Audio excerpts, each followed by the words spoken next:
Սիրելի հայրենակիցներ, հայկական բանակը բոլոր ժամանակներում եղել է մեր ժողովրդի ամենամեծ հպարտություններից մեկը։ Այն կազմավորվել է Արցախյան պատերազմի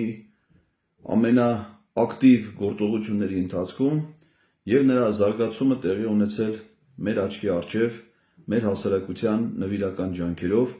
մեր ժողովրդի լավագույն զավակների կյանքի գնով։ Նիկոլ Փաշինյանի պաշտոնավարման շրջանը մեծ աղետ է եղել մեր պետության և ժողովրդի համար ընդհանրապես, բայց դրանից հատկապես և ամենաշատը բոլոր առումներով տուժել է հայկական բանակը։ Հայկական բանակի ամենամեծ, անդառնալի և անվերականգնելի կորուստը դա մեր թանկ զինծառայողներն էին, նրանց կյանքն էր, որոնք նրան տվեցին հայրենիքի պաշտպանության, Արցախի պաշտպանության համար, և Նիկոլ Փաշինյանը հիմա անարգում է նրանց բարի հիշատակը, նրանց զոհողության վայրը թշնամական տարածք անվանելով, փորձելով մոռացության տալ նրանց հիշատակը, անգամ դպրոցներից հեռացնելով նրանց հիշատակը հավերժացնող փառքի անկյունները։ Մեր զոհված զինծառայողների թվում էին նաև մեծ թվով սպաներ, գեներալներ, որոնք իրենց մասնագիտական կրթությունն էին ստացել Հայաստանի և արտերկրի տարբեր ռազմական ուսումնական հաստատություններում, որոնցից յուրաքանչյուրի մասնագիտական պատրաստման և կայացման համար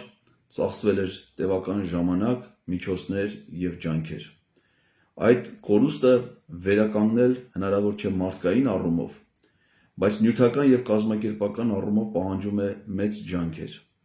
Հայկական բանակը ծանր կորուստներ է կրել նաև նյութական առումով։ Միայն Արցախի պաշտպանության բանակի նյութական կորուստը 44-օրյա պատերազմի ժամանակ և դրանից հետո գնահատվում է մինչև $6 միլիարդ։ Դրանք հսկայական զենքեր էին, սպառազինություններ, տեխնիկական միջոցներ, որոնք ձեռք են բերվել մեր ժողովրդի միջոցների հաշվին, և դրանց մի մասը նույնիսկ պատրաստի առանց շահագործման ամբողջությամբ նոր հանձնվել է թշնամուն և դարձել է հայկական ռազմավարի պուրակ Բաքվի կենտրոնում։ Մեր բանակի մեծագույն կորուստներից մեկն էր նաև բարոյահոգեբանական ոգու կործանումը։ Շարունակական պատերազմները, այդ պատերազմներում պարտություններին հաջորդող կապիտուլյացիաները ընկճել են մեր ժողովրդի, մեր զինվորի, մեր սպաների ոգին։ Դրան ավելացել են նաև անհաշվելի քրեական գործերը, որոնք հարուցվել են և պատերազմական հանգամանքներով, և պատերազմից դուրս խաղաղ պայմաններում զինծառայողների, սպաների նկատմամբ։ Հայկական բանակում գրեթե չկան հիմա սպաներ, որոնք այս կամ այն քրեական գործում չունենան դատավարական կարգավիճակ։ Մեր զինվորներին և սպաներին գնահատելու, արժևորելու փոխարեն հիմա արդեն նոր խոսույթ է ձևավորվում, թե մեղադրում են նրանց, թե ինչի նրանք չեն զոհվել պատերազմներում։ Սամվել Կարապետյանի առաջնորդած ուժեղ Հայաստանը սկզբունքորեն այլ վերաբերմունք ունի բանակի նկատմամբ։ Մեր բանակը պետք է վերականգնի իր փառքը, համբավը։ Դա պետք է լինի հասարակության վերաբերմունքը բանակի հանդեպ վերստին վերաիմաստավորելով և վերարժևորելով։ Զինվորական ծառայողները պետք է լինեն մեր հասարակության ամենագնահատված և հարգված անդամները բոլոր առումներով։ Պատահական չի, որ Սամվել Կարապետյանի ուժեղ Հայաստանի ծրագրերում են ժամկետային զինվորական ծառայողների ծառայության պայմանների վերանայում, այսինքն մեր զինծառայողները պետք է ծառայեն հրաշալի պայմաններում, զինվորական կացարաններում, ամենակարևորը՝ անվտանգ պայմաններում։ Երկրի պաշտպանության համակարգը և անվտանգության համակարգը կառուցվելու է այնպես, որ պաշտպանությունը կազմակերպվի մարդկանց նվազագույն ներգրավվածության արդյունքով, խելացի սահմանի, ժամանակակից տեխնիկայի, նոր տիպի սպառազինությունների կիրառման արդյունքում, որը նվազագույնի պետք է հասցնի զինվորի ներգրավվածությունը այն վտանգավոր գործողություններին, որը կարող է խլել նրա կյանքը։ Զինվորի կյանքը,